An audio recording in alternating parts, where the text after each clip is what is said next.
Hello, আসসালামু আলাইকুম। ফারদিন ফয়েজ ব্লগে আপনাদের সবাইকে স্বাগতম। আজকে দুপুরে রান্না করব পেঁপে দিয়ে শিং মাছ। এই যে আমি শিং মাছগুলো ধুয়ে রেডি করে নিছি, তারপর এগুলাকে রান্না করব। তারপর আবার দুধও জাল দিয়ে নিছি, দুধ দিয়ে আবার টক দই বানাবো। এই যে টক দইটা আপনাদের শেষে দেখাবো। পেঁয়াজ ভাজা নিতেছি, পেঁয়াজ ভাজা মশলা কষায়া তারপর তরকারি রান্না করব।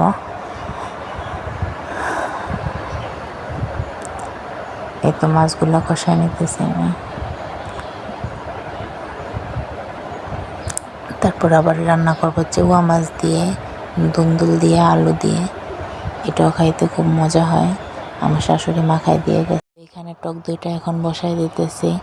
টক দইটা বসায় একদিনের জন্য রেখে দিব, পরদিন এটা জমে যাবে।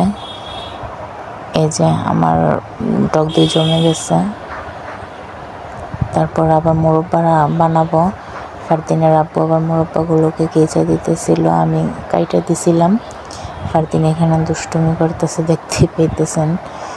তো কেচা দেওয়ার পর এগুলোকে চুন দিয়ে ভিজায় রাখবো। আজ আর এই পর্যন্ত, আল্লাহ হাফিজ।